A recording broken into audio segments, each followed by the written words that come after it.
What's up, guys? This is Coach Grant with First Down Training, and today we're going to be breaking down some of the best routes from training camp 2023 so far. So I hope this video helps you guys out. Hope it could teach you a few new things. But also, fellas, if you are a wide receiver and would like a daily on-field route running, press release, and catching workout schedule to follow, check out that very first link in the description below for our 8-week wide receiver on-field workout plan. It's over 200 plus wide receiver drills for catching, route running, press releases. We give you video examples of each drill and the exact sets and reps to follow. So check out that very first link in the description below. Let's get started, fellas. So now, first things first, we're going to be looking at this out and up route here from Keenan Allen. This is a route that was everywhere. This is a great route and shows why he is still one of the top route runners in the NFL. So I'm going to play this thing full speed, then we'll break it down. So he comes out here, breaks, DB overcommits, crashes, and Keenan Allen's able to put the brakes on and make this catch over the top. So let's talk about what makes this route work. So anytime that you're running a double move route, like let's say, for example, it's a slant and go, it's an out and up like this, the DB is not going to bite, obviously, if he does not believe that we are running the first move, which in this case would be the out route. Now, the common mistakes that a lot of wide receivers will make is that as they break into this out route, there is a change of speed when they are trying to sell the first move. They are not running hard. They're not gaining ground. They're not running in full stride. And that is one of the biggest indicators that you can give to a DB, because that is what they look for, fellas. If you're running like a hitch and go, and you just kind of barely break down at the hitch and just kind of give like a half turn to the quarterback, that DB's not going to bite because he doesn't believe that it's a hitch. So one thing that Keenan Allen does really well is that getting into this break, there is a ton of speed there. There is no loss of speed, like he is running that 10-yard, almost like rounded speed out, if you will. There's no loss in speed, and that is what makes the DB want to crash down hard, because he's expecting it. He's not a change in speed. He's not taking these choppy steps. He's not half in, half out with this pad level. He is fully committed. He is breaking into this thing, and that is what's going to get this DB to bite. Now,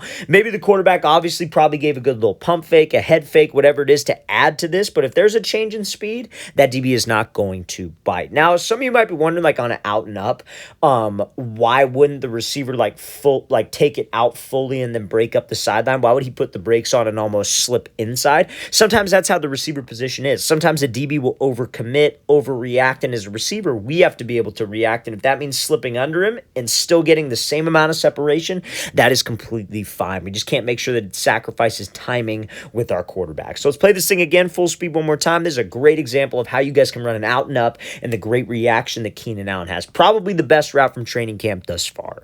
So now, this next route here is going to be from Ridley. Now, this is a great example of how to get in and out of your breaks faster with the correct foot placement. So he's going to be running this comeback route. Now, this comeback is against like outside shade press, which is a very, very tough look to run a comeback route in. He had a lot of space to work because you see how close he was lined up with his split. Like, these are the numbers, and he still had a lot of room to the outside. He's almost lined up like a slot receiver, if you will. So sometimes on this type of play, if the quarterback is expecting us to be that wide, it might be okay to force an outside release versus outside shade press. I still don't necessarily like it, but if we have that much ground to run or ground to work with, it's okay in this case, because I would assume this is like a designed mandatory outside release. So sometimes you have to do that and have to work with what you got. So at the break point, that's what I want to focus on. Obviously, Ridley is a very explosive wide receiver, and that's something that all wide receivers should try to work on, is their explosion, their fast twitch, because when you're running downfield, especially on a route like a comeback, what are we trying to make the DB think? Obviously that we're running. We're obviously trying to make him think we're running a fade. Like if it's a 15-yard comeback from 0 to 15, I am trying to make that DB believe that I'm trying to run deep 30, 40 yards downfield if I have that kind of space, right? So what goes into that is obviously your body language, right? Before the cut, like let's say the cut's here, we don't want to start to raise up with my body language. I want to keep the exact same hip level, exact same shoulder level, all the way until I drop my hips into the break. Now, another thing that I want to obviously do is have some speed. I don't want to be that guy that is jogging my route. I don't want to be overthinking. I want to go attack the depth of the route, because the entire goal is to get this DB to do this, flip his hips. If we can get him to open up the gate, commit to the fade, that is how we get separation. Now, another thing, and this is where a lot of receivers go wrong, especially on a break like a comeback, they'll be running hard, they'll have good pad level, but right before the break point, their stride length changes. They start taking all of these choppy steps. And when you take choppy steps, very similar to a double move, like what we were just talking about, that doesn't sell it to this DB. Like if you're running that slant and go and you break to the slant and you're supposed to take 3 steps, when you take those 3 steps, if they're choppy, you know that DB's not going to crash down. We talked about that in the last example. So same thing, that DB is not going to commit to the fade ball if you're taking choppy steps at the top of this thing. Now, that's much easier said than done, right? Like, because I think everybody can assume that, okay, I'm going to run as hard as I can, full stride, good pad level, but then you got to change direction. And that's the difficult part. And that's where guys like Calvin Ridley, Amari Cooper, Devontae Adams, Justin Jefferson, all those guys are very, very good at eliminating wasted time at the break. So when you guys get into the break, obviously to slow down, we got to be explosive, right? That's why I was saying all receivers should work on that fast twitch, that explosion, because the more violent you are with this hip drop, and what I like to tell my quarterbacks, or not my quarterbacks, my receivers, is that you want to try to bring your chest to your quads. You do not want to bring your chest over your knees. You do not want to have your chest standing straight up. You want to try to bring your chest right down to your quads when you break down. So that like first step, we call this the trigger step. That is what gets you low, and that is what helps you decelerate. Now, like I mentioned, all great wide receivers, all great route runners are very good at eliminating wasted time at the top of the break. Not always about steps, but it's about wasted time. And in this particular case, he eliminates wasted time and steps by using a pivot step. So after you hit that trigger step, you snap down, you slow down. You see how his second step almost pivots at like a 45-degree angle.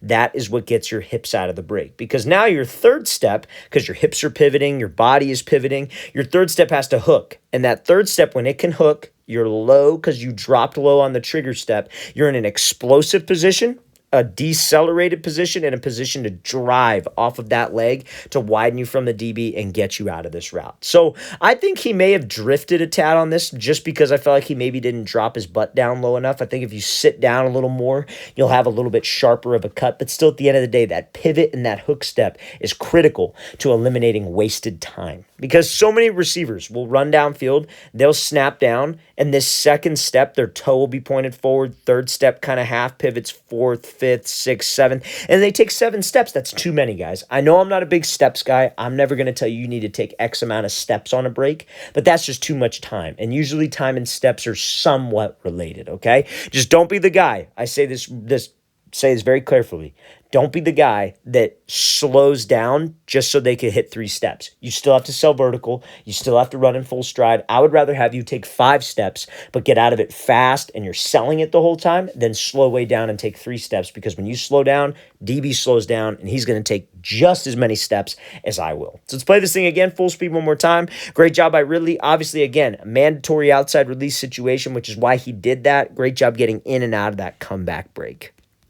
Okay, so now this next example here is going to be a route from Justin Ross. Now, this is definitely like a stop route, or like a longer hitch route, if you will, if you're not familiar with that terminology. He does something kind of funky off the line with his release. I wouldn't worry too much about this, because this may be like kind of a design play, a designed rep.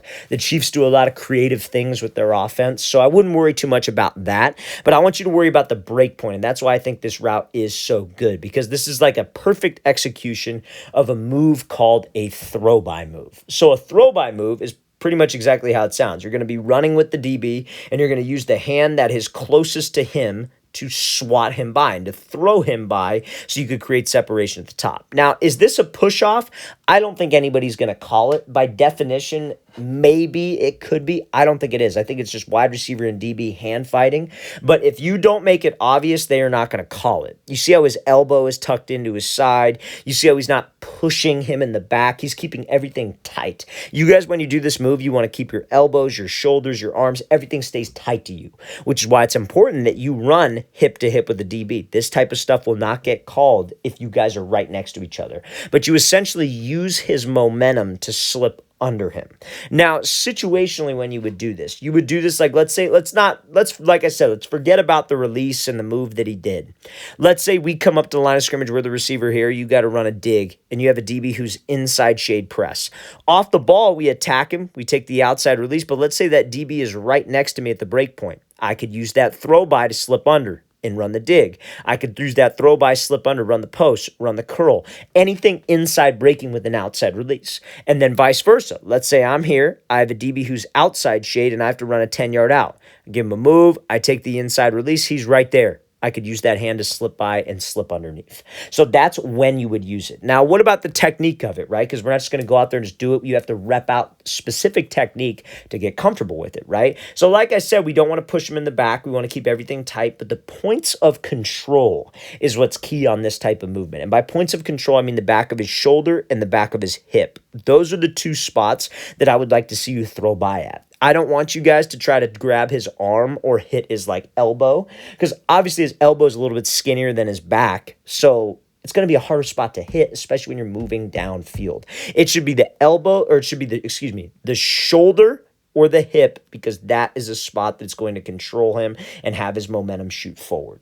Now, one other thing that I want to talk to you about, and you see this with a lot of wide receivers, when they are running downfield and they want to do this throw by, they give it away. They anticipate the throw by. They'll run and they'll start to put their hand on the back of the DB's shoulder, the back of his hip, as they are approaching that 15-yard mark, 12-yard mark, wherever they are breaking, like a couple yards before that. Guys, it needs to be the last second. You're still breaking with your hips. You were just using this as almost like you're putting your hand on a wall to stop yourself and to come back to the quarterback. So do not give this thing away, and do not try to swat the elbows. That's a textbook throw by move here from Ross. One of the best moves that you guys can use on a curl, a stop, a dig, anything, honestly, any route where that DB is right on your hip. All right, fellas, really want to thank you for watching. I really appreciate it. If you have any questions at all, don't hesitate to leave those in the comment section below. Always appreciate the feedback. It's always great to hear from you guys. And again, fellas, if you would like an 8-week wide receiver on-field workout schedule, everything wide receivers should be doing on the field, check out that very first link in the description below. I'll see you guys next time.